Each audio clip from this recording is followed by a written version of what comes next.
진심을 다해 베풀었던 사람이 있었습니다. 이웃이 어려우면 먼저 손을 내밀었고 친구가 돈이 궁하면 통장 잔고를 따져보지도 않고 건넸습니다. 그게 사람 사는 도리라고 믿었으니까요. 그런데 어느 날 정작 본인이 쓰러졌습니다. 병원에 누워서 전화기를 들었습니다. 한 명, 두 명, 세 명. 아무도 받지 않았습니다. 네 번째 전화에서 손가락이 멈췄습니다. 전화기를 내려놓는 그 순간 이분의 머릿속을 스친 건 분노가 아니었습니다. 아, 내가 뭘 잘못한 거지? 이 한마디였습니다. 여러분 똑같이 마음을 다해 베풀었는데 어떤 사람은 존경을 받고 어떤 사람은 호구 소리를 듣습니다. 이 차이는 마음의 크기에서 오는 게 아닙니다. 마음을 건네는 방식에서 옵니다. 오늘 저는 그 방식에 대해 아무도 솔직하게 말해주지 않았던 이야기를 꺼내보려 합니다. 호의가 계속되면 그게 권리인 줄 안다. 이 말 한 번쯤 들어보셨을 겁니다. 요즘은 텔레비전에서도 인터넷에서도 젊은 사람들 입에서도 자주 나오는 말이지요. 그런데 이 말을 들을 때마다 저는 한 가지가 궁금했습니다. 그 호의를 건넨 사람은요?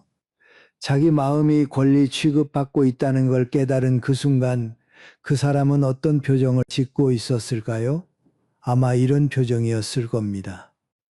밥상 위에서 웃고는 있지만 눈이 웃지 않는 표정, 고맙다는 말 대신 또 이것도 해줘라는 말이 돌아왔을 때 입안에서 맴돌다 삼켜버린 그 말. 아니야, 괜찮아.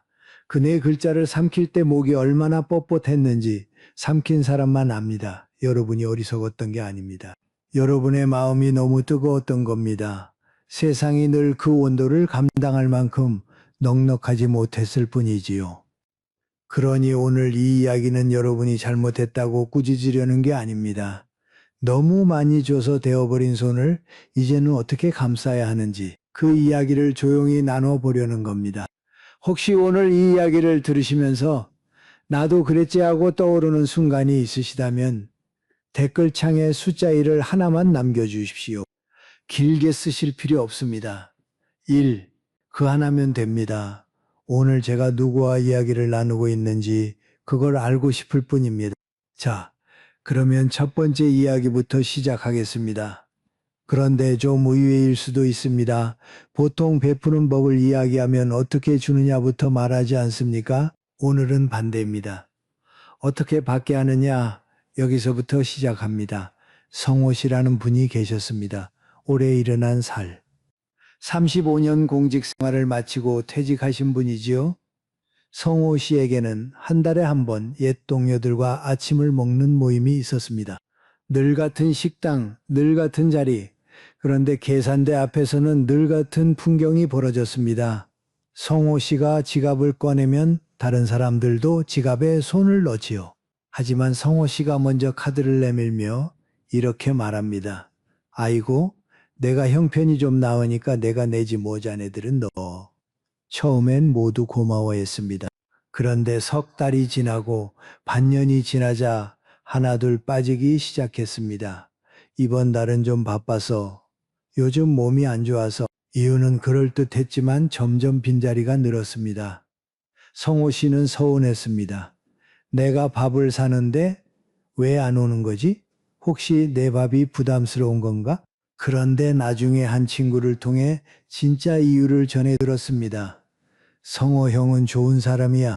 근데 만날 때마다 밥을 얻어먹으니까 내가 동양아치가 된 것 같아. 밥값 한 번 내겠다고 하면 손사래를 치고 커피라도 사겠다고 하면 됐다 됐다 하고 나는 그 자리에서 그냥 입만 벌리고 앉아있는 사람이 되는 거야. 그게 불편해서 안 가는 거야. 성호 씨는 충격을 받았습니다. 좋은 마음으로 베푼 건데 친구가 동양아치라는 기분을 느끼고 있었다니 그제야 하나가 보이기 시작했습니다. 계산대 앞에서 친구들이 보였던 그 미묘한 행동들. 한 친구는 계산할 때쯤 되면 슬그머니 화장실에 갔습니다. 다른 친구는 전화가 온 척 밖으로 나갔고요. 또 한 친구는 갑자기 고개를 숙여 운동화 끈을 묶었습니다. 성호 씨는 그걸 보고도 몰랐습니다. 아, 이 사람들이 밥값을 안 내려고 피하는 게 아니었구나. 밥값을 내고 싶은데 내가 그 기회를 빼앗고 있었구나. 체면이 구겨지는 게 싫어서 자리를 피한 거였구나. 성호 씨는 그 뒤로 방법을 바꿨습니다. 다음 모임에서 이렇게 말했습니다. 자네가 입맛이 까다로우니까 오늘 메뉴는 자네가 골라줘. 그리고 다른 친구에게는 자네가 이 근처를 잘 아니까 식당 예약 좀 맡아주게. 또 다른 친구에게는 식사 끝나고 근처 그 붕어빵 집에서 한 봉지만 사다 줘. 그게 끝내주게 맛있더라고. 작은 역할 하나씩을 나눠준 겁니다. 밥값은 여전히 성호 씨가 냈습니다. 하지만 그 자리는 더 이상 한 사람이 베푸는 자리가 아니었습니다. 메뉴를 고른 사람, 식당을 잡은 사람, 붕어빵을 사온 사람, 모두가 이 모임에 뭔가를 보탠 사람이 되었습니다. 빈자리가 사라졌습니다. 오히려 한 친구가 물었습니다. 다음 달엔 내가 장소 알아봐도 되겠나? 성호 씨 부인은 웃으면서 이런 말을 했습니다. 우리 영감, 맨날 양복 주머니에 영수증을 접어서 넣고 오더라고요. 빨래할 때마다 조그맣게 접힌 종이가 나와요. 성호 씨는 여전히 영수증을 접어넣는 사람이었지만 이제는 친구들이 기꺼이 그 밥상에 앉는 사람이 된 것이지요. 여기서 잠깐 생각해 볼 게 있습니다. 왜 작은 부탁 하나가 이렇게 큰 차이를 만들었을까요? 1969년 심리학자 제커와 랜디가 흥미로운 실험을 했습니다. 퀴즈 대회에서 상금을 탄 학생들을 세 그룹으로 나눴습니다. 첫 번째 그룹에게는 연구자가 직접 찾아가 부탁했습니다. 제가 개인 돈을 썼는데 형편이 어려워졌습니다. 혹시 상금을 돌려주실 수 있겠습니까? 두 번째 그룹에게는 비서가 대신 전했고 세 번째 그룹에게는 아무 말도 하지 않았습니다. 그런 다음 세 그룹 모두에게 그 연구자가 얼마나 좋은 사람인지를 물었습니다. 결과가 어땠을까요? 연구자에게 직접 부탁을 받고 돈을 돌려준 첫 번째 그룹이 그 연구자를 가장 좋아했습니다. 돈을 돌려줬는데 오히려 더 좋아하게 된 겁니다. 이상하지 않습니까? 보통은 누가 나한테 잘해준 사람을 좋아한다고 생각하잖아요. 그런데 실제로는 내가 뭔가를 해준 사람을 더 좋아하게 된다는 겁니다. 심리학에서는 이걸 벤저민 프랭클린 효과라고 부릅니다. 누군가를 도와주면 우리 뇌는 이렇게 해석합니다. 내가 이 사람을 도와줬으니까 아마 이 사람을 좋아하나 보다. 그래야 내 행동이 앞뒤가 맞으니까요. 우리 뇌는 앞뒤가 안 맞는 걸 참 못 견딥니다. 이걸 밥상 위에 놓고 보면 어떻게 됩니까? 성호 씨가 붕어빵 한 봉지를 부탁했을 때 그 친구의 머릿속에서는 이런 일이 벌어진 겁니다. 내가 성호를 위해 뭔가를 했네. 그러니까 나는 성호를 아끼는 사람이구나. 이 조그만 봉지 하나가 그 친구에게 나는 이 관계에서 받기만 하는 사람이 아니야 라는 존재감을 만들어줬습니다. 밥상의 비유를 들어보겠습니다. 한 사람이 모든 음식을 만들고 모든 상을 차리고 모든 설거지까지 해버리는 밥상이 있습니다. 음식이 아무리 맛있어도 그 밥상은 어딘가 무겁습니다. 앉아있는 사람들은 감사하다고 말은 하지만 속으로는 이 자리에서 내가 하는 게 뭐지 하는 생각이 살짝 스칩니다. 반대로 한 사람이 밥을 짓고 한 사람이 김치를 가져오고 한 사람이 과일을 깎고 한 사람이 물을 끓이는 밥상은 어떻습니까? 음식 가짓수는 적을지 몰라도 그 밥상 위에 앉은 모든 사람은 이 밥상에 나도 한 그릇 보탰다는 따뜻한 자부심을 느낍니다. 그 자부심이 관계를 수평으로 만듭니다. 위아래가 아니라 나란히. 여러분 혹시 주변에 늘 베풀기만 하시는 분 계십니까? 밥을 사고 선물을 하고 누가 도와주겠다고 하면 됐어 그런 거 안 해도 돼 하며 손살에 치시는 분. 이분의 마음은 충분히 압니다. 상대에게 부담을 주기 싫은 거지요. 끝까지 내 힘으로 해내는 것이 어른의 품격이라고 생각하시는 것이지요. 하지만 곰곰이 돌이켜보시면 그 마음 밑바닥에 혹시 지기 싫다는 자존심이 혹은 남에게 빚지기 싫다는 강박이 한꺼풀 깔려 있지는 않으셨는지요. 진짜 베풀지의 완성은 주는 것이 아닙니다. 상대가 나에게 줄 수 있는 기회를 만들어주는 것, 그것이 완성입니다. 완벽한 사람 곁에는 부러움이 남지만 작은 부탁을 할 줄 아는 사람 곁에는 함께하고 싶다는 마음이 남습니다. 오늘부터 한번 해보시는 건 어떨까요? 무거운 짐을 들고 있을 때 누가 도와주겠다고 하면 고맙네. 저기 모퉁이까지만 같이 들어주겠나? 하고 말해 보십시오. 친구가 맛있는 걸 가져왔을 때 이런 거 안 가져와도 되는데 하고 거절하는 대신 어쩜 내 입맛을 이렇게 잘 아나.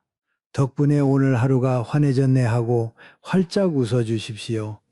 여러분의 빈틈이 상대에게는 기쁨이 됩니다. 그 기쁨이 쌓이면 관계는 거래가 아니라 동반이 됩니다.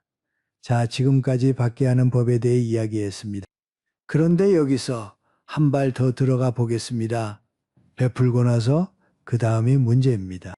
베푼 뒤에 우리가 무심코 하는 말과 행동이 그 베풀을 살릴 수도 있고 죽일 수도 있습니다. 먼저 이런 이야기를 해보겠습니다. 명자 씨라는 분이 계셨습니다.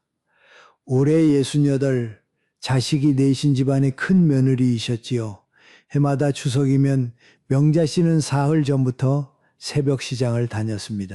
손주들이 좋아하는 잡채, 갈비찜, 동그랑땡, 나물 대여섯 가지, 냉장고가 꽉 찰 때까지 장을 봤습니다. 추석 당일 자식들이 하나둘 모여들었습니다. 큰아들 가족, 둘째 딸 가족, 막내 부부까지 명자 씨는 앞치마를 두르고 부엌에서 마지막 불을 끄고 나왔습니다. 밥상이 차려졌습니다. 갈비찜 냄새가 온 집 안을 채웠지요. 그런데 명자 씨는 밥상에 앉으며 아무 말도 하지 않았습니다. 사흘 동안 잠을 설친 이야기도, 새벽 시장에서 다리가 퉁퉁 부은 이야기도, 허리가 끊어질 것 같았다는 이야기도 하지 않았습니다. 대신 이렇게만 말했습니다. 마침 냉장고에 재료가 좀 남아서 이것저것 해봤어. 맛있는지 모르겠다. 많이 먹어. 며느리가 한 젓가락 집더니 말했습니다. 어머니, 이 갈비찜 양념이 정말 기가 막혀요. 비법이 뭐예요? 명자 씨는 그냥 웃었습니다. 비법은 무슨 양념장 끓이다 보니까 그렇게 된 거야. 밥상은 웃음으로 가득했습니다. 손주들은 잡채를 개눈 감추듯 먹었고 자식들은 편안하게 수저를 놓으며 올 때마다 이 밥상이 제일 좋아요 하고 말했습니다. 사실 명자 씨의 며느리는 나중에 알게 되었습니다. 시어머니가 추석 사흘 전 새벽 5시에 시장에 나갔다는 걸, 양이 너무 많아 두 번에 나눠 날랐다는 걸, 갈비를 재우다가 허리를 못 펴고 부엌 바닥에 잠깐 주저앉았다는 걸 이웃에게서 들은 겁니다. 며느리는 남편에게 전화해서 울먹이며 말했습니다. 어머니가 한마디도 안 하셨어. 나는 냉장고에 남은 재료로 대충 하신 줄 알았는데. 잠시 여기서 멈추겠습니다. 여러분은 마지막으로 누군가에게 아무것도 아니하고 말한 게 언제이십니까? 밤새 준비한 것을, 허리가 끊어지도록 만든 것을, 통장이 쪼그라드는 걸 감수하고 마련한 것을 별거 아니하고 건넨 적이 있으십니까? 그때 그 말을 삼킨 여러분의 목구멍은 괜찮으셨습니까? 명자 씨의 낡은 앞치마 이야기를 하나 더 드리겠습니다. 명자 씨에게는 앞치마가 하나 있었습니다. 색이 다 발해서 원래 무슨 색이었는지도 모를 그 앞치마를 딸이 새 앞치마를 선물하며 이제 이거 쓰세요 했지만 명자 씨는 끝내 바꾸지 않았습니다. 이게 손에 익어서 그래. 새 앞치마는 서랍에 곱게 접어놓고 낡은 앞치마를 계속 둘렀습니다. 어쩌면 그 앞치마는 명자 씨의 수십 년을 기억하는 유일한 증인이었는지도 모릅니다. 밥상 위에서는 말하지 않았지만 앞치마가 대신 기억하고 있었던 것이지요. 명자 씨는 수고를 입 밖에 내지 않았습니다. 그것만으로도 충분히 대단한 일이지요. 하지만 베풀 뒤에 입을 다무는 것보다 더 어려운 일이 있습니다. 손을 다무는 것. 도와주고 나서 상대의 인생에 손을 뻗지 않는 것. 이게 왜 그렇게 어려운지 재원 씨 이야기를 들어보시면 아실 겁니다. 재원 씨는 올해 74입니다. 평생 건설업에서 일하신 분이라 손이 크고 목소리도 큽니다. 마음도 그만큼 컸습니다. 몇 해 전 조카가 대학을 졸업하고도 일자리를 못 구해 방에만 틀어박혀 있다는 소식을 들었습니다. 재원 씨는 옛거래처 사장에게 전화를 넣었습니다. 우리 조카 하나만 받아주게. 일은 내가 보증하지. 그렇게 조카는 작은 무역 회사의 자리를 잡았습니다. 첫 출근 날 조카가 전화로 말했습니다. 삼촌 정말 감사합니다. 열심히 하겠습니다. 재원 씨는 그 말에 가슴이 뿌듯했지요. 그런데 2달쯤 지나고 재원 씨 귀에 소문이 들어왔습니다. 조카가 퇴근하면 후배들과 자주 술자리를 가진다는 겁니다. 재원 씨 속이 타들어갔습니다. 내가 얼굴까지 내밀고 부탁해서 넣어줬는데 술 퍼마시고 다니면 사장한테 내 체면이 어떻게 되나. 당장 전화를 걸려다가 손가락이 화면 위에서 멈췄습니다. 문득 50년 전 일이 떠올랐습니다. 재원 씨가 25살이던 해 아버지 소개로 들어간 첫 직장을 3달 만에 그만둔 적이 있었습니다. 일이 안 맞았고 젊은 피가 끓었고 세상이 좁아 보였습니다. 아버지가 불같이 화를 내실 줄 알았습니다. 그런데 아버지는 아무 말이 없었습니다.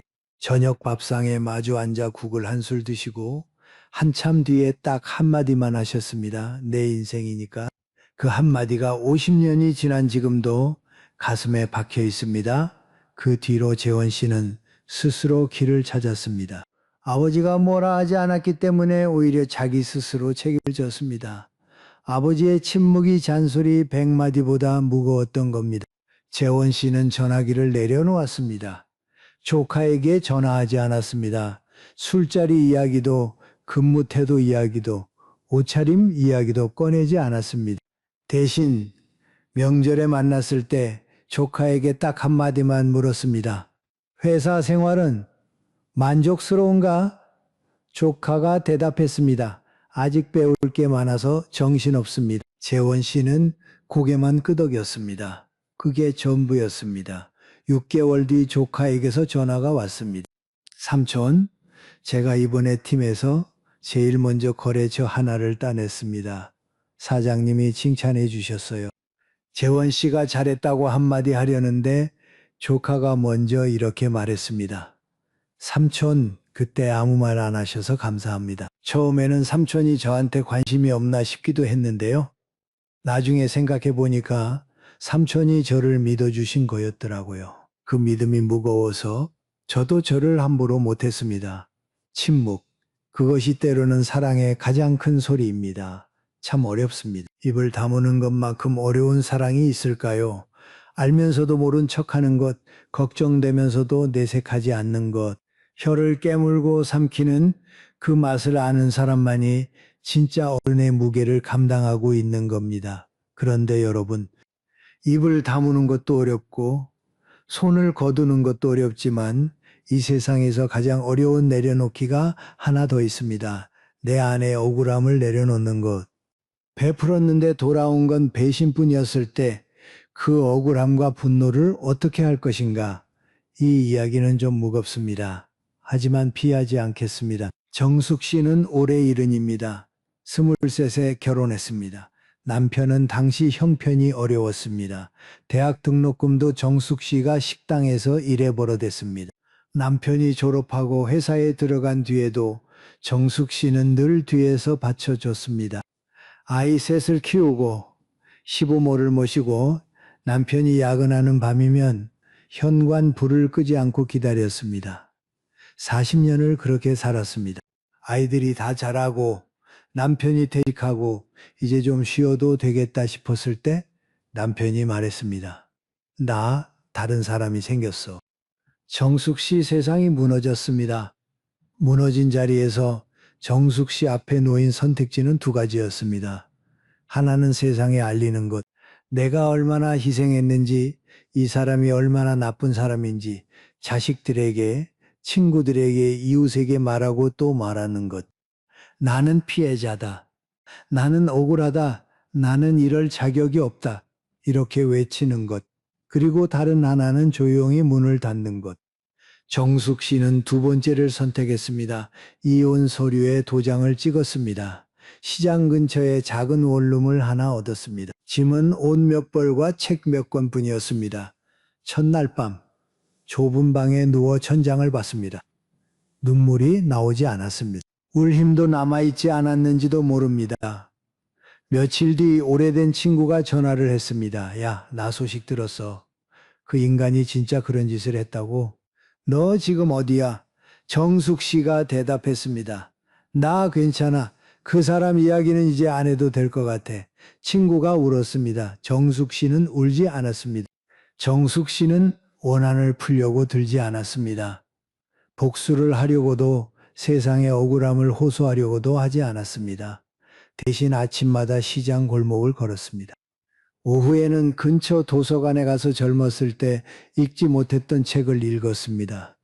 처음에는 글씨가 눈에 들어오지 않았습니다. 한 달이 지나자 한 페이지를 읽을 수 있게 되었습니다. 석 달이 지나자 한 권을 뗄 수 있게 되었습니다. 그리고 1년이 지날 무렵 정숙 씨의 얼굴에는 미묘한 변화가 생겼습니다. 주름은 그대로인데 눈빛이 맑아진 겁니다.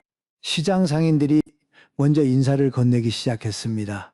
아이고 선생님, 오늘도 산책이세요? 이 귤 좀 맛보세요.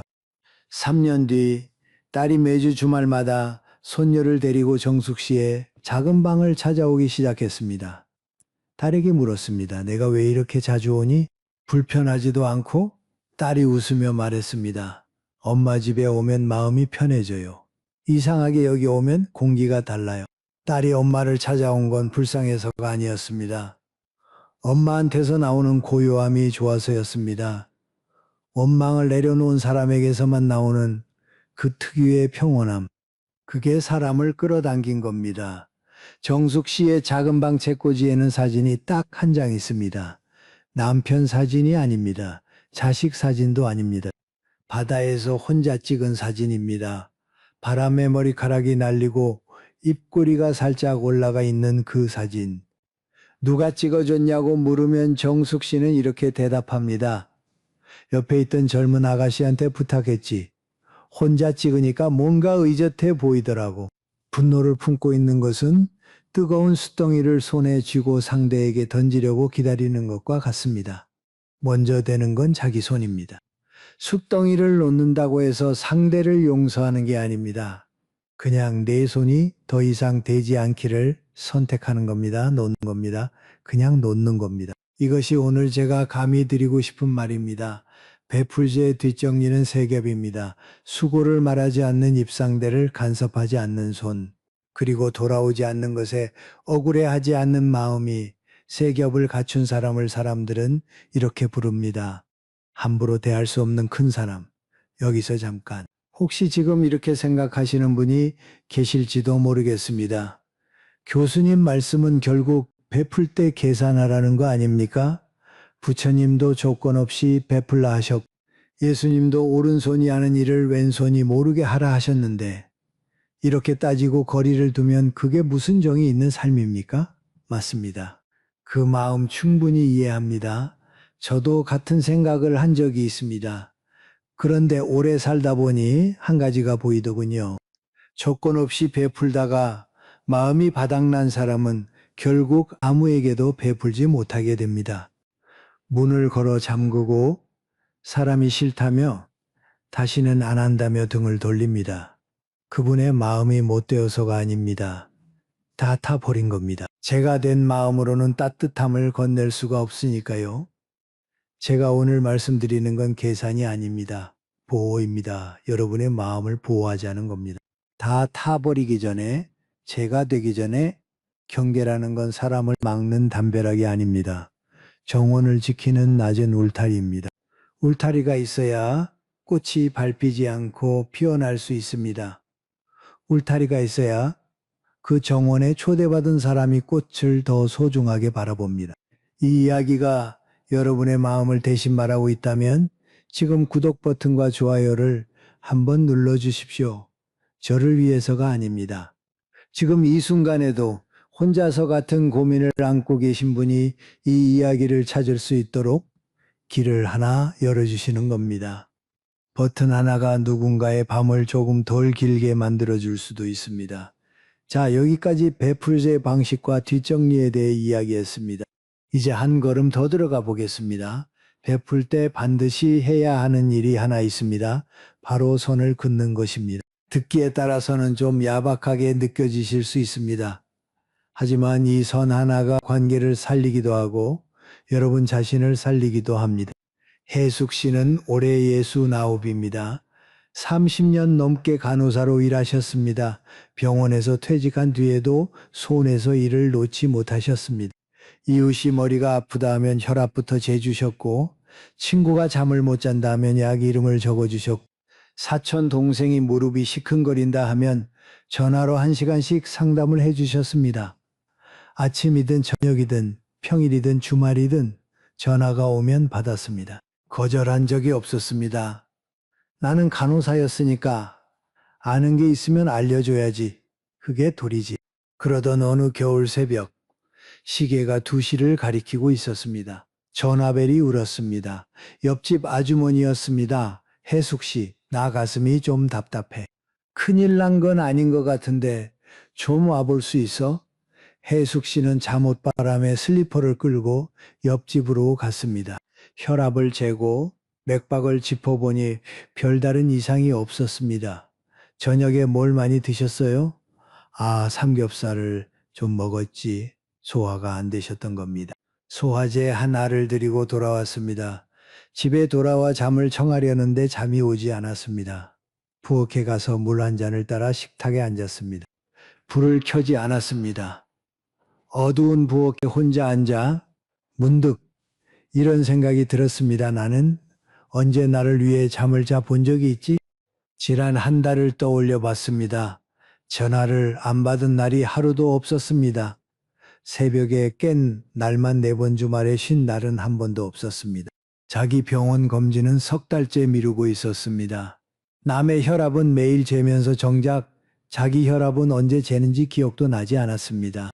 해숙 씨는 그 새벽에 결심했습니다. 다음 날 냉장고에 메모지를 하나 붙였습니다. 건강 상담 시간 오전 9시부터 오후 5시까지. 그 외 시간은 응급 상황만, 그리고 그 밑에 한 줄 더 적었습니다. 오늘 나를 위한 시간. 빈칸 문처음에 반응이 좋지 않았습니다. 옆집 아주머니는 전화를 안 받자 서운해했고, 사촌 동생은 갑자기 왜 그러냐며 삐졌습니다. 해숙 씨도 마음이 편하지 않았습니다. 내가 너무 야박한 건가? 이러다 사람들이 나를 나쁜 사람이라고 생각하면 어쩌지? 하지만 이를 꽉 물고 버텼습니다. 3달이 지났습니다. 이상한 일이 벌어졌습니다. 사람들이 해숙 씨를 더 존중하기 시작한 겁니다. 전에는 아무 때나 해숙 씨나 좀 봐줘 하던 사람들이 이제는 전화하기 전에 지금 시간 괜찮으세요?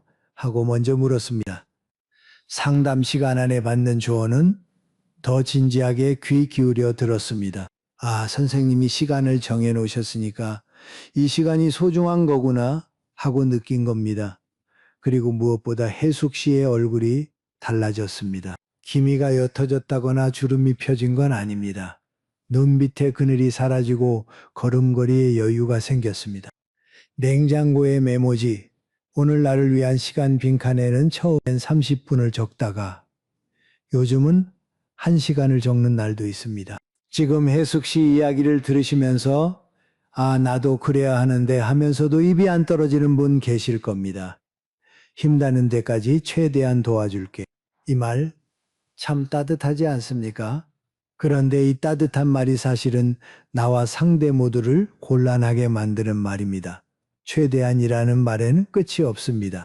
끝이 없으니 상대는 어디까지 받아도 되는지 모릅니다.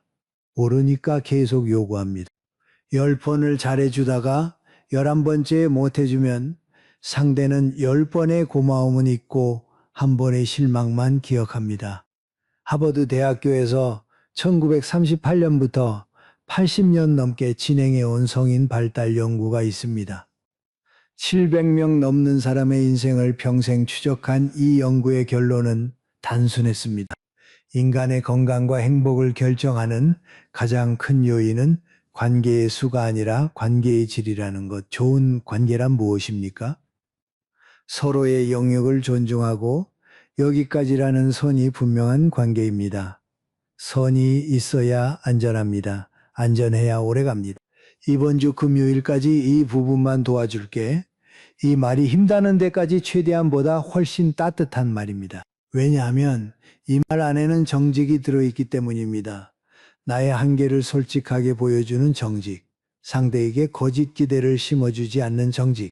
이 정직이야말로 관계를 오래 살게 하는 산소입니다. 오늘부터 누군가를 도울 때 딱 세 마디만 기억해 보시는 건 어떨까요? 언제까지, 어디까지, 이번 한 번만. 처음에는 이 말이 목에 걸릴 수 있습니다.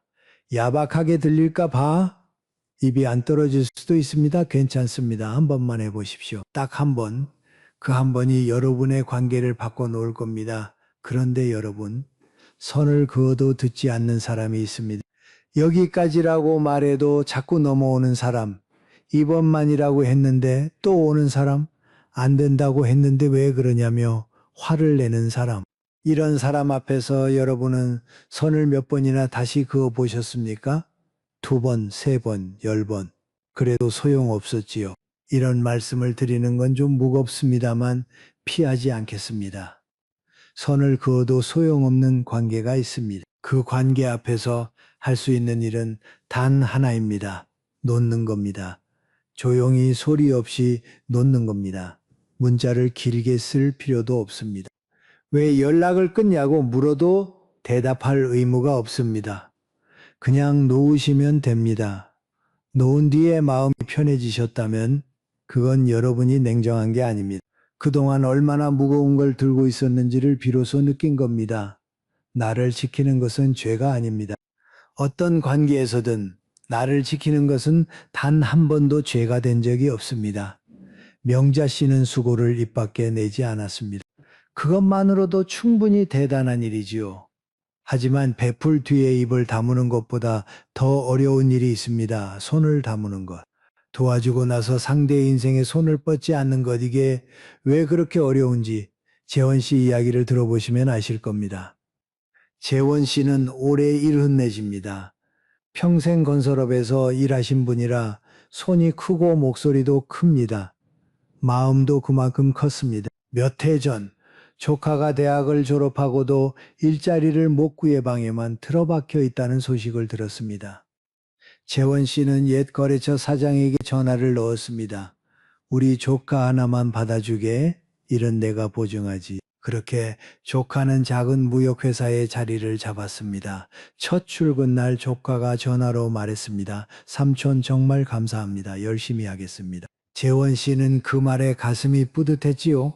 그런데 2달쯤 지나고 재원 씨 귀에 소문이 들어왔습니다. 조카가 퇴근하면 후배들과 자주 술자리를 가진다는 겁니다. 재원 씨 속이 타들어갔습니다.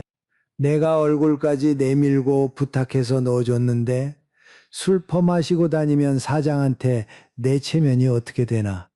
당장 전화를 걸려다가 손가락이 화면 위에서 멈췄습니다. 문득 50년 전 일이 떠올랐습니다. 재원 씨가 25살이던 해 아버지 소개로 들어간 첫 직장을 3달 만에 그만둔 적이 있었습니다. 일이 안 맞았고 젊은 피가 끓었고 세상이 좁아 보였습니다. 아버지가 불같이 화를 내실 줄 알았습니다. 그런데 아버지는 아무 말이 없었습니다. 저녁 밥상에 마주 앉아 국을 한술 드시고 한참 뒤에 딱 한마디만 하셨습니다. 내 인생이니까.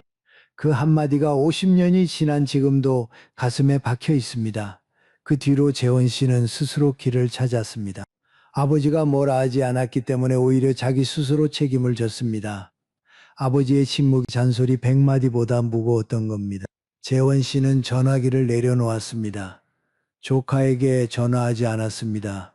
술자리 이야기도 근무태도 이야기도 옷차림 이야기도 꺼내지 않았습니다. 대신 명절에 만났을 때 조카에게 딱 한마디만 물었습니다. 회사 생활은 만족스러운가? 조카가 대답했습니다. 아직 배울 게 많아서 정신 없습니다. 재원 씨는 고개만 끄덕였습니다. 그게 전부였습니다. 6개월 뒤 조카에게서 전화가 왔습니다. 삼촌, 제가 이번에 팀에서 제일 먼저 거래처 하나를 따냈습니다. 사장님이 칭찬해 주셨어요. 재원 씨가 잘했다고 한마디 하려는데 조카가 먼저 이렇게 말했습니다. 삼촌, 그때 아무 말 안 하셔서 감사합니다. 처음에는 삼촌이 저한테 관심이 없나 싶기도 했는데요. 나중에 생각해 보니까 삼촌이 저를 믿어주신 거였더라고요. 그 믿음이 무거워서 저도 저를 함부로 못했습니다. 침묵, 그것이 때로는 사랑의 가장 큰 소리입니다. 참 어렵습니다. 입을 다무는 것만큼 어려운 사랑이 있을까요? 알면서도 모른 척하는 것, 걱정되면서도 내색하지 않는 것, 혀를 깨물고 삼키는 그 맛을 아는 사람만이 진짜 어른의 무게를 감당하고 있는 겁니다. 그런데 여러분, 입을 다무는 것도 어렵고 손을 거두는 것도 어렵지만 이 세상에서 가장 어려운 내려놓기가 하나 더 있습니다. 내 안의 억울함을 내려놓는 것. 베풀었는데 돌아온 건 배신뿐이었을 때 그 억울함과 분노를 어떻게 할 것인가. 이 이야기는 좀 무겁습니다. 하지만 피하지 않겠습니다. 정숙 씨는 올해 일흔입니다. 23세 결혼했습니다. 남편은 당시 형편이 어려웠습니다. 대학 등록금도 정숙 씨가 식당에서 일해 벌어댔습니다. 남편이 졸업하고 회사에 들어간 뒤에도 정숙 씨는 늘 뒤에서 받쳐줬습니다. 아이 셋을 키우고 시부모를 모시고 남편이 야근하는 밤이면 현관 불을 끄지 않고 기다렸습니다. 40년을 그렇게 살았습니다. 아이들이 다 자라고 남편이 퇴직하고 이제 좀 쉬어도 되겠다 싶었을 때 남편이 말했습니다. 나 다른 사람이 생겼어. 정숙 씨 세상이 무너졌습니다. 무너진 자리에서 정숙 씨 앞에 놓인 선택지는 두 가지였습니다. 하나는 세상에 알리는 것, 내가 얼마나 희생했는지, 이 사람이 얼마나 나쁜 사람인지 자식들에게, 친구들에게, 이웃에게 말하고 또 말하는 것. 나는 피해자다. 나는 억울하다. 나는 이럴 자격이 없다. 이렇게 외치는 것. 그리고 다른 하나는 조용히 문을 닫는 것. 정숙 씨는 두 번째를 선택했습니다. 이혼 서류에 도장을 찍었습니다. 시장 근처에 작은 원룸을 하나 얻었습니다. 짐은 옷 몇 벌과 책 몇 권뿐이었습니다. 첫날 밤 좁은 방에 누워 천장을 봤습니다. 눈물이 나오지 않았습니다. 울림도 남아있지 않았는지도 모릅니다. 며칠 뒤 오래된 친구가 전화를 했습니다야. 나 소식 들었어. 그 인간이 진짜 그런 짓을 했다고. 너 지금 어디야? 정숙 씨가 대답했습니다. 나 괜찮아. 그 사람 이야기는 이제 안 해도 될 것 같아. 친구가 울었습니다. 정숙 씨는 울지 않았습니다. 정숙 씨는 원한을 풀려고 들지 않았습니다. 복수를 하려고도 세상의 억울함을 호소하려고도 하지 않았습니다. 대신 아침마다 시장 골목을 걸었습니다. 오후에는 근처 도서관에 가서 젊었을 때 읽지 못했던 책을 읽었습니다. 처음에는 글씨가 눈에 들어오지 않았습니다. 한 달이 지나자 한 페이지를 읽을 수 있게 되었습니다. 석 달이 지나자 한 권을 뗄 수 있게 되었습니다. 그리고 1년이 지날 무렵 정숙 씨의 얼굴에는 미묘한 변화가 생겼습니다. 주름은 그대로인데 눈빛이 맑아진 겁니다. 시장 상인들이 먼저 인사를 건네기 시작했습니다. 아이고 선생님, 오늘도 산책이세요. 이 귤 좀 맛보세요. 3년 뒤 딸이 매주 주말마다 손녀를 데리고 정숙 씨의 작은 방을 찾아오기 시작했습니다. 딸에게 물었습니다. 내가 왜 이렇게 자주 오니? 불편하지도 않고 딸이 웃으며 말했습니다. 엄마 집에 오면 마음이 편해져요. 이상하게 여기 오면 공기가 달라요. 딸이 엄마를 찾아온 건 불쌍해서가 아니었습니다. 엄마한테서 나오는 고요함이 좋아서였습니다. 원망을 내려놓은 사람에게서만 나오는 그 특유의 평온함, 그게 사람을 끌어당긴 겁니다. 정숙 씨의 작은 방 책꽂이에는 사진이 딱 한 장 있습니다. 남편 사진이 아닙니다. 자식 사진도 아닙니다. 바다에서 혼자 찍은 사진입니다. 바람에 머리카락이 날리고 입꼬리가 살짝 올라가 있는 그 사진. 누가 찍어줬냐고 물으면 정숙 씨는 이렇게 대답합니다. 옆에 있던 젊은 아가씨한테 부탁했지. 혼자 찍으니까 뭔가 의젓해 보이더라고. 분노를 품고 있는 것은 뜨거운 숯덩이를 손에 쥐고 상대에게 던지려고 기다리는 것과 같습니다. 먼저 되는 건 자기 손입니다. 숯덩이를 놓는다고 해서 상대를 용서하는 게 아닙니다. 그냥 내 손이 더 이상 되지 않기를 선택하는 겁니다. 놓는 겁니다. 그냥 놓는 겁니다. 이것이 오늘 제가 감히 드리고 싶은 말입니다. 배풀제 뒷정리는 세 겹입니다. 수고를 말하지 않는 입상대를 간섭하지 않는 손, 그리고 돌아오지 않는 것에 억울해하지 않는 마음이 세 겹을 갖춘 사람들은 이렇게 부릅니다. 함부로 대할 수 없는 큰 사람. 여기서 잠깐. 혹시 지금 이렇게 생각하시는 분이 계실지도 모르겠습니다. 교수님 말씀은 결국 베풀 때 계산하라는 거 아닙니까? 부처님도 조건 없이 베풀라 하셨고, 예수님도 오른손이 하는 일을 왼손이 모르게 하라 하셨는데, 이렇게 따지고 거리를 두면 그게 무슨 정이 있는 삶입니까? 맞습니다. 그 마음 충분히 이해합니다. 저도 같은 생각을 한 적이 있습니다. 그런데 오래 살다 보니 한 가지가 보이더군요. 조건 없이 베풀다가 마음이 바닥난 사람은 결국 아무에게도 베풀지 못하게 됩니다. 문을 걸어 잠그고 사람이 싫다며 다시는 안 한다며 등을 돌립니다. 그분의 마음이 못되어서가 아닙니다. 다 타버린 겁니다. 제가 된 마음으로는 따뜻함을 건넬 수가 없으니까요. 제가 오늘 말씀드리는 건 계산이 아닙니다. 보호입니다. 여러분의 마음을 보호하자는 겁니다. 다 버리기 전에, 제가 되기 전에 경계라는 건 사람을 막는 담벼락이 아닙니다. 정원을 지키는 낮은 울타리입니다. 울타리가 있어야 꽃이 밟히지 않고 피어날 수 있습니다. 울타리가 있어야 그 정원에 초대받은 사람이 꽃을 더 소중하게 바라봅니다. 이 이야기가 여러분의 마음을 대신 말하고 있다면 지금 구독 버튼과 좋아요를 한번 눌러주십시오. 저를 위해서가 아닙니다. 지금 이 순간에도 혼자서 같은 고민을 안고 계신 분이 이 이야기를 찾을 수 있도록 길을 하나 열어주시는 겁니다. 버튼 하나가 누군가의 밤을 조금 덜 길게 만들어줄 수도 있습니다. 자, 여기까지 베풀이의 방식과 뒷정리에 대해 이야기했습니다. 이제 한 걸음 더 들어가 보겠습니다. 베풀 때 반드시 해야 하는 일이 하나 있습니다. 바로 선을 긋는 것입니다. 듣기에 따라서는 좀 야박하게 느껴지실 수 있습니다. 하지만 이 선 하나가 관계를 살리기도 하고 여러분 자신을 살리기도 합니다. 해숙 씨는 올해 69입니다. 30년 넘게 간호사로 일하셨습니다. 병원에서 퇴직한 뒤에도 손에서 일을 놓지 못하셨습니다. 이웃이 머리가 아프다 하면 혈압부터 재주셨고, 친구가 잠을 못 잔다 하면 약 이름을 적어주셨고, 사촌 동생이 무릎이 시큰거린다 하면 전화로 1시간씩 상담을 해주셨습니다. 아침이든 저녁이든 평일이든 주말이든 전화가 오면 받았습니다. 거절한 적이 없었습니다. 나는 간호사였으니까 아는 게 있으면 알려줘야지. 그게 도리지.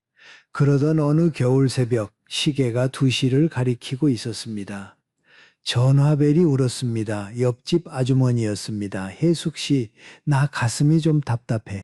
큰일 난 건 아닌 것 같은데 좀 와볼 수 있어? 혜숙 씨는 잠옷바람에 슬리퍼를 끌고 옆집으로 갔습니다. 혈압을 재고 맥박을 짚어보니 별다른 이상이 없었습니다. 저녁에 뭘 많이 드셨어요? 아, 삼겹살을 좀 먹었지 소화가 안 되셨던 겁니다. 소화제 한 알을 드리고 돌아왔습니다. 집에 돌아와 잠을 청하려는데 잠이 오지 않았습니다. 부엌에 가서 물 한 잔을 따라 식탁에 앉았습니다. 불을 켜지 않았습니다. 어두운 부엌에 혼자 앉아 문득 이런 생각이 들었습니다. 나는 언제 나를 위해 잠을 자 본 적이 있지? 지난 한 달을 떠올려 봤습니다. 전화를 안 받은 날이 하루도 없었습니다. 새벽에 깬 날만 4번, 주말에 쉰 날은 한 번도 없었습니다. 자기 병원 검진은 3달째 미루고 있었습니다. 남의 혈압은 매일 재면서 정작 자기 혈압은 언제 재는지 기억도 나지 않았습니다. 혜숙 씨는 그 새벽에 결심했습니다. 다음 날 냉장고에 메모지를 하나 붙였습니다. 건강 상담 시간 오전 9시부터 오후 5시까지. 그 외 시간은 응급 상황만, 그리고 그 밑에 한 줄 더 적었습니다. 오늘 나를 위한 시간. 빈칸 분 처음에 반응이 좋지 않았습니다. 옆집 아주머니는 전화를 안 받자 서운해했고, 사촌 동생은 갑자기 왜 그러냐며 삐졌습니다. 혜숙 씨도 마음이 편하지 않았습니다. 내가 너무 야박한 건가? 이러다 사람들이 나를 나쁜 사람이라고 생각하면 어쩌지? 하지만 이를 꽉 물고 버텼습니다. 석 달이 지났습니다. 이상한 일이 벌어졌습니다. 사람들이 혜숙 씨를 더 존중하기 시작한 겁니다. 전에는 아무 때나 혜숙 씨 나 좀 봐줘 하던 사람들이 이제는 전화하기 전에 지금 시간 괜찮으세요? 하고 먼저 물었습니다. 상담 시간 안에 받는 조언은 더 진지하게 귀 기울여 들었습니다. 선생님이 시간을 정해 놓으셨으니까 이 시간이 소중한 거구나 하고 느낀 겁니다. 그리고 무엇보다 혜숙 씨의 얼굴이 달라졌습니다. 기미가 옅어졌다거나 주름이 펴진 건 아닙니다. 눈 밑에 그늘이 사라지고 걸음걸이에 여유가 생겼습니다. 냉장고에 메모지. 오늘 나를 위한 시간 빈칸에는 처음엔 30분을 적다가 요즘은 1시간을 적는 날도 있습니다. 지금 혜숙 씨 이야기를 들으시면서 나도 그래야 하는데 하면서도 입이 안 떨어지는 분 계실 겁니다. 힘닿는 데까지 최대한 도와줄게. 이 말 참 따뜻하지 않습니까? 그런데 이 따뜻한 말이 사실은 나와 상대 모두를 곤란하게 만드는 말입니다. 최대한이라는 말에는 끝이 없습니다. 끝이 없으니 상대는 어디까지 받아도 되는지 모릅니다. 모르니까 계속 요구합니다. 10번을 잘해주다가 11번째에 못해주면 상대는 10번의 고마움은 잊고 한 번의 실망만 기억합니다. 하버드 대학교에서 1938년부터 80년 넘게 진행해온 성인 발달 연구가 있습니다. 700명 넘는 사람의 인생을 평생 추적한 이 연구의 결론은 단순했습니다. 인간의 건강과 행복을 결정하는 가장 큰 요인은 관계의 수가 아니라 관계의 질이라는 것. 좋은 관계란 무엇입니까? 서로의 영역을 존중하고 여기까지라는 선이 분명한 관계입니다. 선이 있어야 안전합니다. 안전해야 오래갑니다. 이번 주 금요일까지 이 부분만 도와줄게. 이 말이 힘닿는 데까지 최대한보다 훨씬 따뜻한 말입니다. 왜냐하면 이 말 안에는 정직이 들어있기 때문입니다. 나의 한계를 솔직하게 보여주는 정직, 상대에게 거짓 기대를 심어주지 않는 정직. 이 정직이야말로 관계를 오래 살게 하는 산소입니다. 오늘부터 누군가를 도울 때 딱 3마디만 기억해 보시는 건 어떨까요? 언제까지? 어디까지? 이번 한 번만. 처음에는 이 말이 목에 걸릴 수 있습니다. 야박하게 들릴까봐 입이 안 떨어질 수도 있습니다. 괜찮습니다. 한 번만 해보십시오. 딱 한 번. 그 한 번이 여러분의 관계를 바꿔놓을 겁니다. 그런데 여러분, 선을 그어도 듣지 않는 사람이 있습니다. 여기까지라고 말해도 자꾸 넘어오는 사람, 이번만이라고 했는데 또 오는 사람, 안 된다고 했는데 왜 그러냐며 화를 내는 사람, 이런 사람 앞에서 여러분은 선을 몇 번이나 다시 그어보셨습니까? 2번, 3번, 10번, 그래도 소용없었지요. 이런 말씀을 드리는 건 좀 무겁습니다만 피하지 않겠습니다. 선을 그어도 소용없는 관계가 있습니다. 그 관계 앞에서 할 수 있는 일은 단 하나입니다. 놓는 겁니다. 조용히 소리 없이 놓는 겁니다. 문자를 길게 쓸 필요도 없습니다. 왜 연락을 끊냐고 물어도 대답할 의무가 없습니다. 그냥 놓으시면 됩니다. 놓은 뒤에 마음이 편해지셨다면 그건 여러분이 냉정한 게 아닙니다. 그동안 얼마나 무거운 걸 들고 있었는지를 비로소 느낀 겁니다. 나를 지키는 것은 죄가 아닙니다. 어떤 관계에서든 나를 지키는 것은 단 한 번도 죄가 된 적이 없습니다. 지금까지 우리는 베풀이의 방식에 대해 이야기했습니다. 어떻게 주고, 어떻게 손을 거두고, 어떻게 선을 긋는가. 그런데 여기서 한 가지 빠진 게 있습니다. 누구에게 줄 것인가? 더 정확히 말하면 언제 줄 것인가? 이 타이밍 하나가 같은 도움을 은혜로 만들기도 하고 도구로 만들기도 합니다. 동수 씨는 올해 73입니다. 오랫동안 철물점을 하셨던 분이라 동네에서 형님 소리를 많이 들으셨지요. 씀씀이가 크고 마음이 넓어서 주변에 어려운 사람이 있으면 가만히 못 계시는 성격이었습니다. 몇 해 전 처남이 사업에 실패하고 빚까지 지게 되었습니다. 처남은 틈만 나면 동수 씨에게 전화를 했습니다. 형님, 이번 달만 좀 도와주세요. 다음 달에는 꼭 갚을게요. 동수 씨는 처음에 50만 원을 보냈습니다. 다음 달에 또 전화가 왔습니다. 또 보냈습니다. 그 다음 달에도 전화가 왔습니다. 갚겠다는 말은 점점 사라지고 전화는 점점 짧아졌습니다. 나중에는 인사말도 없이 바로 용건만 꺼냈습니다. 형님, 이번에 100만 원만요. 동수 씨는 거절하지 못했습니다. 처남이 불쌍해서 누나한테 체면이 안 서서 가족인데 어쩌겠어. 2년 동안 보낸 돈이 1,000만 원이 넘었습니다. 그런데 어느 날 처남이 술자리에서 다른 사람에게 이렇게 말하는 걸 전해 들었습니다. 우리 형님이 좀 넉넉하셔서 뭐 나 정도는 거뜬히 도와주시지. 동수 씨는 그 말을 듣고 밤새 잠을 이루지 못했습니다. 내가 피땀 흘려본 돈을 이 사람은 당연한 용돈처럼 쓰고 있었구나. 하지만 가만히 돌아보면 이 상황을 만든 것은 처남만의 잘못이 아니었습니다. 동수 씨가 처남의 불쌍함에 반응한 거였습니다. 처남이 스스로 뭔가를 하겠다고 결심하기도 전에 그저 힘들어 보인다는 이유만으로 돈을 건넨 겁니다. 동정은 했지만 존중은 빠져 있었습니다. 불쌍하니까 도와주는 것과 이 사람의 의지를 믿기 때문에 돕는 것은 출발점이 전혀 다릅니다. 첫 번째는 상대를 약자로 고정시킵니다. 두 번째는 상대를 일어서는 사람으로 대우합니다.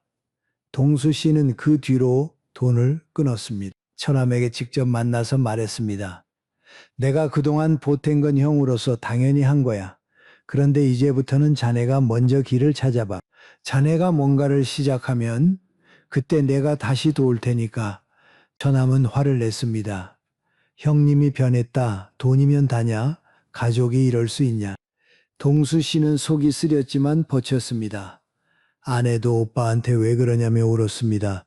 동수 씨는 그 무거운 침묵을 8개월 동안 견뎠습니다. 8개월 뒤 처남에게서 연락이 왔습니다. 목소리가 달랐습니다. 형님, 저 요리를 좀 배워보려고요. 동네 국밥집에서 보조로 일하면서 기술을 익히고 있습니다. 작은 가게를 하나 차려볼 생각인데 형님 의견을 좀 듣고 싶었어요. 동수 씨의 마음이 움직였습니다. 하지만 이번에는 돈 봉투를 건네지 않았습니다. 대신 다음 주에 처남을 데리고 주방 용품 가게에 갔습니다. 좋은 칼이 있어야 요리가 맛있다더라고. 이거 하나 골라봐. 칼 한 세트를 사줬습니다. 그게 전부였습니다. 처남은 석 달 뒤 시장 한 구석에 작은 국밥집을 열었습니다. 테이블 4개짜리 좁은 가게. 그런데 그 가게 벽에는 특이한 물건이 하나 걸려 있었습니다. 동수 씨가 사준 칼 세트가 유리 상자 안에 들어 있었습니다. 마치 액자처럼 처남은 손님들에게 그 칼 이야기를 이렇게 했습니다. 제가 가장 힘들 때 형님이 돈을 주신 게 아니라 제가 일어서겠다고 했을 때 이 칼을 사주셨습니다. 이 칼이 제 자존심입니다. 처남이 운 건 칼값 때문이 아니었습니다. 형님이 자기를 불쌍한 사람이 아니라 일어설 수 있는 사람으로 봐줬다는 사실 때문이었습니다. 로마의 철학자 세네카는 이런 말을 남겼습니다. 우리는 베풀 상대를 신중하게 골라야 한다. 아무에게나 주는 것은 관대함이 아니라 무관심이다. 이 말이 차갑게 들릴 수 있습니다. 하지만 곰곰이 씹어보면 그 안에 존중이 들어 있습니다. 상대를 함부로 불쌍하게 보지 않겠다는 존중. 상대가 스스로 설 힘이 있다고 믿겠다는 존중. 동정으로 주면 원망이 돌아오지만 결정을 응원하면 존경이 돌아옵니다. 오늘부터 누군가를 도와야 할 상황이 오면 마음을 한 번만 멈추고 3가지를 살펴보십시오. 첫째, 이 사람이 스스로 뭔가를 시도한 적이 있는가? 둘째, 이 사람이 구체적인 계획을 가지고 도움을 요청하는 것인가? 아니면 그냥 누군가 해결해 주기를 바라는 것인가? 셋째, 내가 도운 뒤에 이 사람이 혼자 설 수 있는가? 셋 다 아직 모르겠으면 기다리십시오.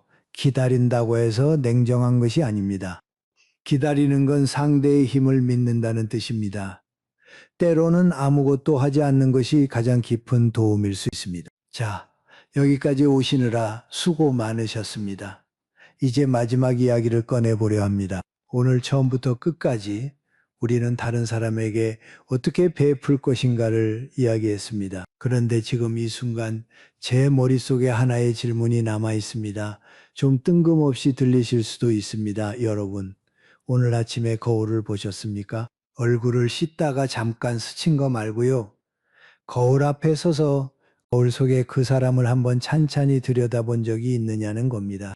언제 이렇게 흰머리가 많아졌지? 이 주름은 언제 생긴 거지? 그런데 눈은 아직 맑구나. 이런 생각을 하면서 거울 속 자기 자신과 눈을 마주쳐 본 게 마지막으로 언제이셨습니까? 영희 씨는 올해 72입니다. 결혼 전에는 재봉 일을 하셨고 결혼 뒤에는 가정주부로 사셨습니다. 남편, 시부모, 자식 셋. 영희 씨의 하루는 늘 다른 사람의 이름으로 시작되었습니다. 아침에는 남편 양복을 다리고 낮에는 시어머니 병원에 가고 저녁에는 아이들 학원을 알아보고 영희 씨 본인의 이름이 불리는 시간은 하루에 한 번도 없는 날이 허다했습니다. 옷을 사본 적이 없었습니다. 아이들이 크면서 안 입는 옷을 물려받아 입었습니다. 딸의 분홍 패딩이 좀 낡으면 영희 씨 것이 되었고 며느리가 안 입는 가디건이 영희 씨 옷장으로 왔습니다. 영희 씨는 거기에 아무런 불만이 없었습니다. 입을 게 있는데 뭘 옷에 돈 쓸 바에 손주 간식이나 하나 더 사지. 그게 당연한 거라고 생각했습니다. 어느 가을 딸이 엄마 나 오늘 시간 좀 있는데 같이 나갈래? 하며 데리고 나갔습니다. 백화점이었습니다. 딸이 영희 씨를 여성복 매장으로 끌고 갔습니다. 엄마, 이거 한번 입어봐 지난 감색 코트였습니다. 영희 씨는 손사래를 쳤습니다. 아이고, 이런 거 내가 어딜 입고 다녀. 비싸기만 하고. 딸이 웃으며 억지로 입혔습니다. 코트를 걸치고 거울 앞에 선 영희 씨가 멈췄습니다. 거울 속에 낯선 사람이 서 있었습니다. 아니, 낯선 게 아니라 오래전에 잊어버린 사람이었습니다. 코트 깃이 목을 감싸고 어깨선이 반듯하게 잡히고 거울 속의 그 사람은 누군가의 엄마도 누군가의 아내도 누군가의 며느리도 아니었습니다. 그냥 한 사람의 여자였습니다. 영희 씨는 거울에서 눈을 떼지 못했습니다. 딸이 뒤에서 물었습니다. 엄마 왜 그래? 영희 씨가 천천히 대답했습니다. 내가 거울을 이렇게 오래 본 게 몇십 년 만인지 모르겠다. 거울 속에 비친 그 사람, 여러분은 그 사람에게 잘해주고 계십니까? 오늘, 딱 오늘 하루만이라도요? 영희 씨는 그 코트를 샀습니다. 생애 처음으로 자기 자신만을 위해 돈을 쓴 겁니다. 값이 만만치 않았습니다. 계산대 앞에서 손이 떨렸다고 합니다. 그런데 카드를 긁고 나서 가슴이 이상하게 따뜻해졌다고 합니다. 죄책감이 아니라 오랫동안 잊고 있었던 어떤 감정이 돌아온 것 같았다고요. 뭐라고 설명해야 할지 모르겠는데 굳이 말하자면 나를 한번 안아준 것 같은 기분이었어. 영희 씨는 그렇게 말했습니다. 그 뒤로 영희 씨는 매일 아침 그 코트를 꺼내 입고 동네 공원을 걸었습니다. 겨울이 지나 봄이 오면 코트를 벗어야 했지만 영희 씨는 거리에 코트를 걸어놓고 나가기 전에 한 번씩 쓰다듬었습니다. 이웃이 말했습니다. 영희 씨 요새 되게 밝아졌어. 10년은 젊어 보여. 영희 씨 옷장에서 그 코트는 다른 옷과 따로 걸려 있습니다. 딸이 물려준 분홍 패딩 옆이 아니라 옷장 가장 안쪽 커버를 씌워서 마치 누군가에게 받은 상장처럼 2016년 미국 그로브시티 대학의 호만 교수 연구팀이 60살 이상 126명을 대상으로 조사한 연구가 있습니다. 결과는 단순하면서도 강력했습니다. 자기 자신에게 너그러운 사람, 스스로를 따뜻하게 대하는 사람이 더 행복하고 더 건강하고 심지어 우울증에도 훨씬 덜 걸린다는 것이었습니다. 특히 흥미로운 건 몸이 좋지 않은 사람들 가운데서 차이가 두드러졌다는 점입니다. 건강이 안 좋아도 스스로에게 따뜻한 사람은 우울증 증상이 현저하게 낮았습니다. 반대로 건강이 안 좋으면서 자기 자신에게도 가혹한 사람은 우울증에 깊이 빠져들었고요. 쉽게 말하면 이겁니다. 나에게 다정한 사람은 아파도 덜 슬프고 나에게 모진 사람은 건강해도 불행합니다. 이 연구를 읽으면서 저는 이런 생각이 들었습니다. 우리 세대, 특히 여러분 세대는 자기 자신에게 다정하라는 말을 한 번도 배운 적이 없는 세대입니다. 부모님에게 효도하라 배웠지 자기 자신에게 효도하라는 말은 들어본 적이 없습니다. 남편에게 헌신하라, 아내를 보살펴라, 자식을 위해 희생하라. 다 남을 향한 말이었습니다. 나를 향한 말은 어디에도 없었습니다. 여러분 집에 옛날 보온병 있으십니까? 스테인리스 보온병 말고 유리로 된 그 오래된 보온병이요. 그 보온병은 평생 다른 사람에게 따뜻한 물을 따라줬습니다. 손님이 오면 물을 따르고 자식이 오면 물을 따르고 남편이 오면 물을 따릅니다. 그런데 아무도 그 보온병에 물을 채워주지 않습니다. 어느 날 보온병이 깨집니다. 유리가 너무 오래되어서 속이 비어서 더 이상 버틸 수가 없어서 그제야 온 식구가 깜짝 놀랍니다. 보온병이 깨졌네. 새 거 사야겠다. 여러분은 그 보온병이 아닙니다. 깨지기 전에 누군가 여러분에게 물을 채워줘야 합니다. 그리고 그 누군가가 안 나타난다면 여러분이 직접 자기 자신에게 물을 부어야 합니다. 오늘부터 하나만 해보시는 건 어떨까요? 이름을 붙여드리겠습니다.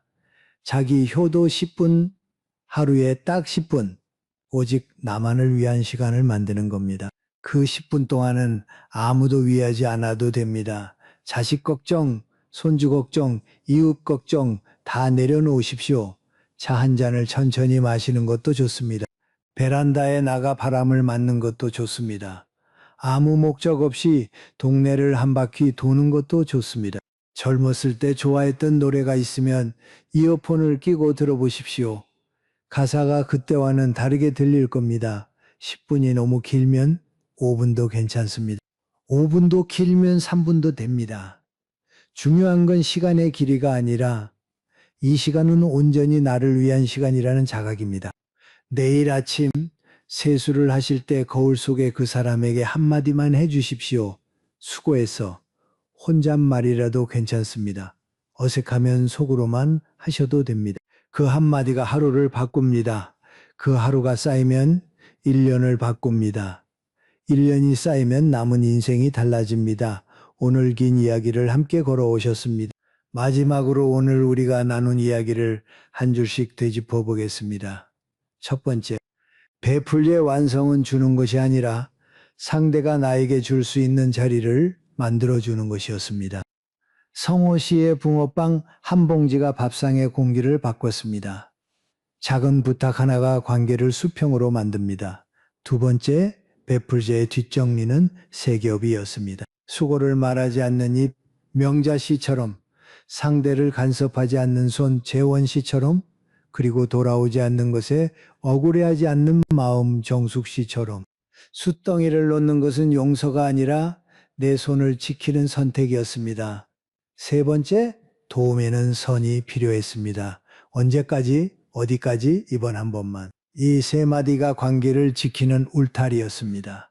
그리고 선을 그어도 넘어오는 사람 앞에서는 조용히 놓는 것도 용기라는 것을 말씀드렸습니다. 네 번째, 불쌍해서 돕는 것과 의지를 믿어서 돕는 것은 전혀 다른 길이었습니다. 동수 씨가 건넨 칼 한 세트는 돈 1,000만 원보다 무거웠습니다.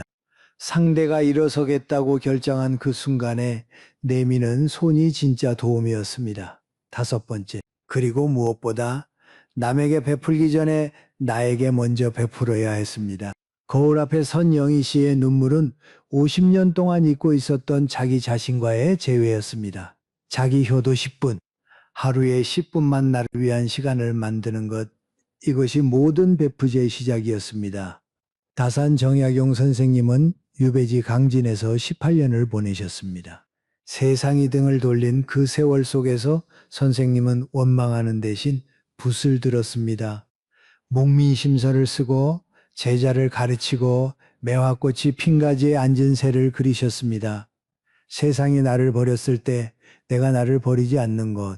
그것이 선생님이 18년의 유배에서 건져 올린 한 문장이었습니다. 베풀전 아름다운 것입니다.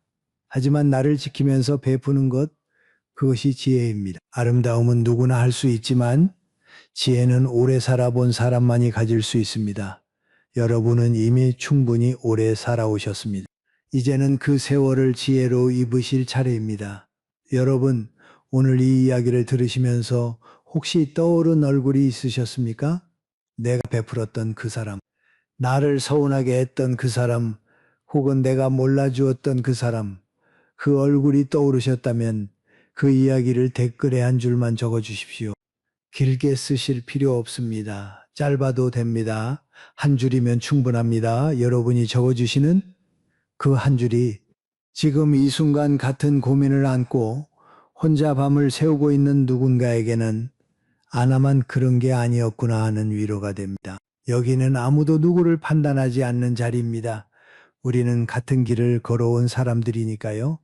같은 무게를 져본 사람들이니까요. 그리고 혹시 오늘 이 이야기가 마음에 남으셨다면 주변에 같은 나이대의 친구분이나 형님이나 언니에게 이 영상을 한번 보내주십시오. 직접 말하기 어려운 이야기가 있지 않습니까? 차마 나서서 조언하기는 좀 그런 이야기? 그럴 때 이 영상 하나가 대신 입을 열어줄 수 있습니다. 보내실 때 한마디만 붙이시면 됩니다. 이거 한번 들어봐. 나는 좀 괜찮았어. 여러분 긴 이야기 들어주셨습니다. 고맙습니다. 진심으로요. 오늘 제가 드린 이야기 속에서 혹시 마음이 불편해지신 순간이 있으셨을지도 모릅니다. 내가 그동안 했던 게 잘못이었나? 나는 왜 그때 그렇게 했을까? 그런 생각이 스치셨다면 제가 한 말씀만 드리겠습니다. 여러분은 잘못한 것이 아닙니다. 여러분의 마음이 너무 깊었던 겁니다. 너무 많이 사랑했던 겁니다. 세상이 그 깊이를 몰라준 것이지 여러분의 마음이 틀린 적은 한 번도 없었습니다. 다만 이제는 그 깊은 마음을 조금만 돌려서 거울 속 그 사람에게도 한 숟가락 나눠주시면 좋겠습니다. 그 사람도 배가 고팠을 겁니다. 아주 오랫동안. 내일 아침 눈을 뜨시면 창문을 한번 열어보십시오. 바람이 어떤 냄새를 가져오는지 한번 맡아보십시오.